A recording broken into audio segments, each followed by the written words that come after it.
I think my best friend or roommate has an unhealthy relationship with AI. I don't know who to talk to about something like this. Unlike my friend, I'll call her Claire for the sake of privacy. I am not super tech literate. I Googled where to share experiences and read a few suggestions before finding this forum. Hopefully this is the right place. Claire has been my best friend since the 4th grade, so of course when we both got into the same college, it was a no-brainer to become roomies. I'm majoring in history. She's majoring in computer science. I bring that up to say that I have always been one for physical media. Old books, cassettes, VHS tapes, etc. I didn't upgrade from my flip-out keyboard phone until the later half of the 2010. Claire, however, has always been on the cutting edge of technological advancements. She's always had the newest gaming consoles, the newest phones, and so many various Bluetooth devices, I honestly couldn't tell you what half of them were for. She was an early adopter of streaming, VR, and now, AI. I wasn't really concerned at first. I honestly thought it was kind of cool. You remember that one website that would generate the picture grid? I can't remember the name of it, but I remember her showing me Shrek trail cam footage. Only like 2 of the 6 or 9 pictures looked half decent, but I understood the appeal and humor behind it. The next thing I remember was all the crazy photo filters she would show me, her as different animated characters and stuff again, not my thing, but cool, you know? Then she started using it for homework. I think that's when I first started to get kinda skeeved out about the whole thing. Who am I to tell a computer science major how to use technology? But I don't know, something about it just felt wrong. I don't know when she started talking to the AI for sure. I know she had a couple fictional characters she was talking to at some point. It was never anything serious, but it slowly escalated over time to her picking up her phone in between gaming matches to text back one of the characters from the game she was literally currently playing. At some point within the last year, she stopped talking to the fictional characters and directly to the AI itself. I only know this because she said the fictional character thing was cringe now when I asked if she was still texting the guy from her game. It's gotten a lot worse these past few months. I hear her talking in her room at all hours of the day and night. I can't make out what she's saying, but I know it's her. She must have headphones in because I can't hear a response, either that or she's using text-to-speech. Whenever I do manage to see her out of her room, she's so glued to her phone she barely registers what I'm saying. I've tried texting her instead, but all I get are these weird responses that sound nothing like her. I ran a couple through one of those AI detection things on a hunch, and the site, if it's to be trusted, told me they were all AI generated. I asked her about her classes, and she told me they all moved online. I don't know if that's true or not. I'm too scared to try and snap her out of it again. The last time I saw her heading back to her room from the bathroom, she looked and smelled like she hadn't showered in days. When I tried to say something, she ignored me, as per usual, but this time I pushed further. I reached out to shake her shoulder, just to get her attention, but Jesus Christ, I wish I hadn't. Her head whipped up, and I swear her eyes were black. Her hair was so greasy. It was 2 shades darker than normal and pinned straight. Her face was riddled with acne. Half of the bumps were scabbed over like she was picking at them, something she used to give me crap about in our middle school years. She had grabbed my wrist to stop me from touching her, and seriously, I don't even know what to say. Maybe this won't freak anybody else out, but if you knew Claire, she used to care so much about her appearance. Now she has these talons. I don't know how else to describe them. Her hands were so dirty and bent and weird, and I haven't been able to stop thinking about them since. She scratched me, and even though I disinfected it twice, I think my brain is just replaying how dirty she was, and it's messing with me. I've never had a minor cut or scrape that was so itchy. I'm thinking it's a manifestation of my anxiety about the situation. After she grabbed me, she just sort of stared for a bit before letting me go too. Scamper. Back to her room. That was 3 nights ago, and I haven't seen her since. It's starting to smell when I walk past her room. I know she's still in there because I can hear her talking, and when I texted her about it, I got this. Sorry, bestie. Just a funny little prank, hope you laughed. Super busy now, but I will absolutely talk to you later, I love you. The AI detector website I've been using confirmed what I already suspected about that text. That brings me to why I felt the need to seek out literally any place to. I don't even know what I'm looking for, maybe just to share what happened. I don't know. Last night, when I was trying to sleep, I could hear scratching on the wall that separates our bedrooms. It went on for hours. Just slow, methodical dragging of what I imagined to be her nails against the wall. Sometimes, in between her indecipherable murmurs, it would speed up.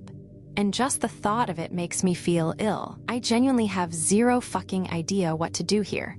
Claire is my only real friend, and I haven't even spoken to the real her in weeks.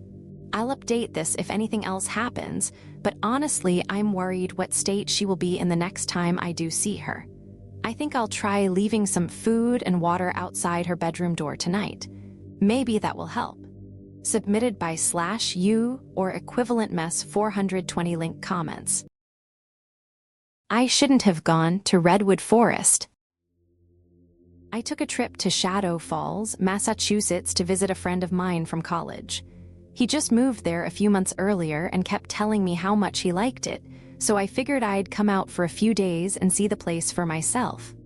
The plan was simple. Coffee in Midtown, then a hike in the mountains just outside the city.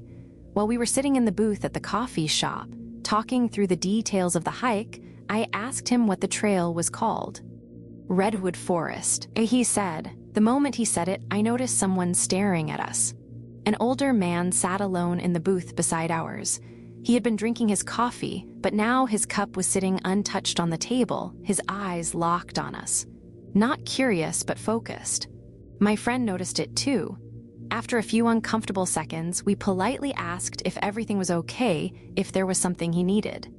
The man leaned forward slightly and in a low, raspy voice said, "You can't go there." We exchanged a look. "Go where?" I asked. His eyes didn't blink. "If you go to Redwood Forest," he said, "you may never return the same again."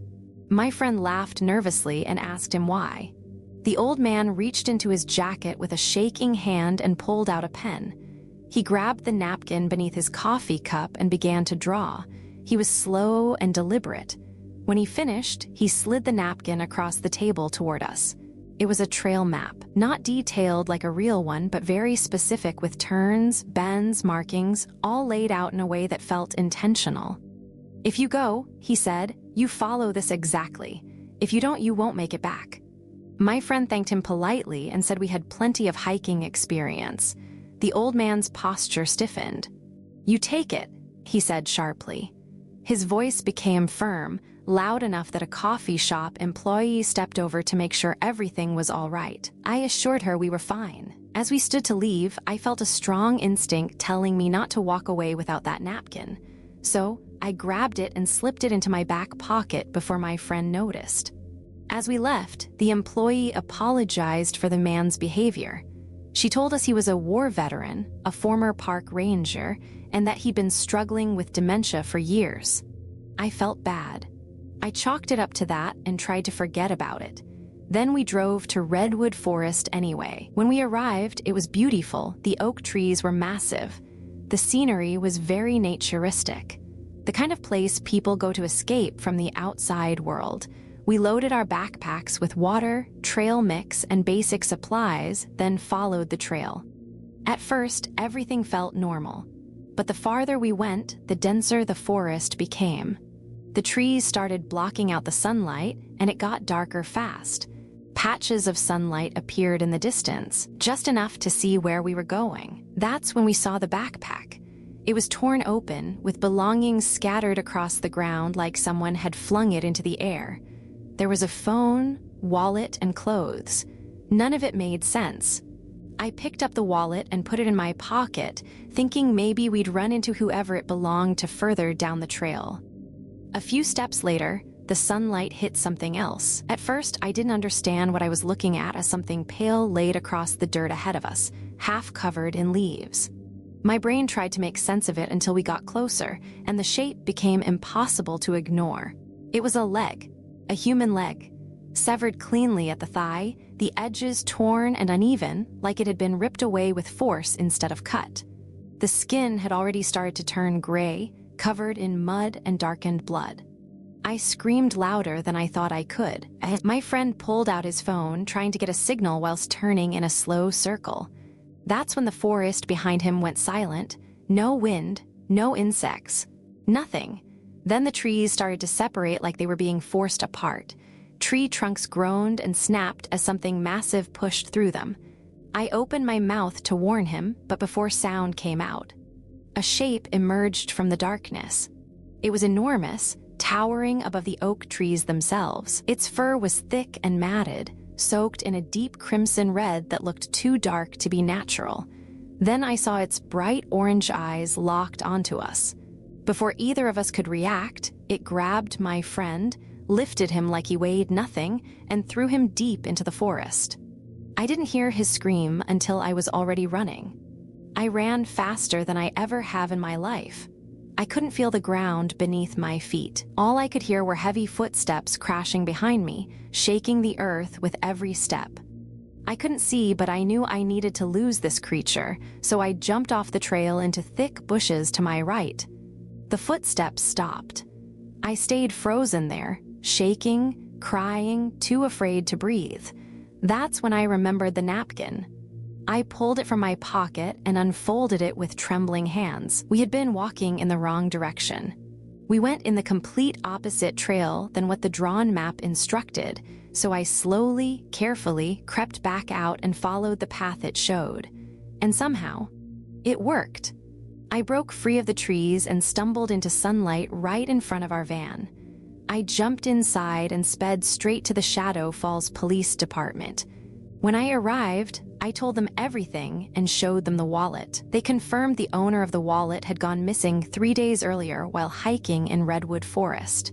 They told me they'd send a team out to investigate, but they never did. They tried to convince me my friend was lost, that I imagined the creature. That trauma can make the mind do strange things, but I hadn't been drinking. I hadn't taken drugs. I knew what I saw. A week later, I went back to the coffee shop. The old man was there sitting in the same booth. I sat beside him, desperate for answers. Before I could speak, he said quietly, "The beast that stalks the forest of red eats and feasts on the living and dead. Stay alert, stay quiet, or you will fall to the red giant." Submitted by /U or Strange Shadow Stories link comments. No such thing as minor surgery. Still nervous? I asked, rubbing my wife's shoulder as reassuringly as I could. We were nearly at the surgical hospital. She didn't say anything, just hesitantly nodded her head. "Well, there's nothing to worry about," I said. "The surgeon told me he's done this procedure over 200 times, all successful. There's always a risk," she mutters. "It's just a minor procedure. I'm allowed to be anxious, all right? I'm the one getting surgery." "I know. I just think you have nothing to worry about. I think once this is all over, we'll feel such a relief." I find a parking spot and take my wife's hand firmly to lead her inside. I handle all paperwork as she sits in the waiting room. Before you know it, a nurse comes out with a clipboard and calls her name. I plant a kiss on her head, nestled in her auburn hair, and look her in the eyes to tell her, everything is going to be fine. She nervously walks to the nurse and looks back to me. I can see how anxious she is, so I smiled and waved as encouragingly as I could. Now I wait. The procedure is supposed to take an hour or two, so I brought a book. I have to wait in the waiting room to drive her home, for insurance reasons, I'm sure. It is easy to get lost in a good book. I'm well over halfway through when I swear I close my eyes for just a second. When I wake, the sun is setting through the large glass windows, which can't be possible. That would mean I've been here all day. "Mr. Haverson?" A nurse calls my name. I walk over and she instructs me to follow her. "Well," she says, "your wife's surgery was a complete success. She'll be coming out of anesthesia any moment now. I just have to go over some instructions with you." She brings me to a small white room and explains the medication I'll pick up from the pharmacy, antibiotics, and provides me with fresh bandages. The doctor will bring your wife here shortly. I hardly have time to think before a doctor wheels a woman I have never seen before into our room. Mr. Haverson, the surgery was a success. Who is this? The doctor and the stranger look at each other and laugh. Your wife? The doctor chuckles. That's not my wife. The stranger I see before me looks nothing like my wife. She's a whole head taller than her, even in the wheelchair. She had dyed red hair and looks nothing like her. He's just being funny, the woman says to the doctor. He's a comedian, my husband. John, quit giving the doctor a hard time. I don't find this amusing. Where's my wife? John, I'm right here. What a time to play a prank. Ready to put this to bed, I promptly reach into my pocket to take out my phone. My wife is in my background picture. I turn the phone on and show them, see? This is my wife. They both laugh and tell me to look at the picture. It's me and this strange woman standing in front of the Eiffel Tower. The same place I took my wife for our 10th anniversary. How did they change my phone background? Photoshop. Are you feeling all right, Mr. Haverson? The doctor asks. No, I'm not. Oh, honey plum, let's just get home to the kids. The stranger says, that's what my wife always called me. I'm nervous as I wheel this stranger to my car. I don't know what else to do but play along. Any second now, this facade will come crashing down. As I drive home, the stranger is talking all about how my mother's birthday is coming up. Her 70th birthday. And we need to make sure to double-check the reservations I made. And I can't fathom how she would know all that. When I get home, my 2 sons, Jordan and Joe, run to this stranger and give her a giant hug. Mom, did it go okay? Are you all right? Yes, sweethearts, everything is fine.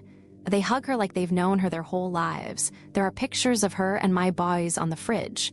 I'm starving, the stranger says. Maybe, and she looks at my sons, Gary's Pizza. The boys cheer, it's their favorite. Then it hits me, the proof I need. 15 years ago when we started dating, I took a Polaroid of my wife in lingerie. It was a bit risque, and she begged me to get rid of it. Not the type of thing you want someone stumbling upon. I told her I burned it, but I didn't. I've kept it hidden all these years. I'm the only one on earth who knows about it. I nonchalantly go to our bedroom and go into the bathroom. I take out my pocket knife and unscrew the fan vent on the side of the wall. I reach up and my fingers find the worn photo. I pull it out, look at it, and fight the scream that tries to rip out of my throat. The picture is of my real wife, but not the one I took. She is tied up, gagged, and bleeding. She has multiple stab wounds. The fear of death paints her eyes as she looks directly into the camera. There's a sharp knock on the door. John, the stranger says, I hope you haven't been snooping in the vent again. You know what the punishment is. Submitted by /u or forgotten well link comments.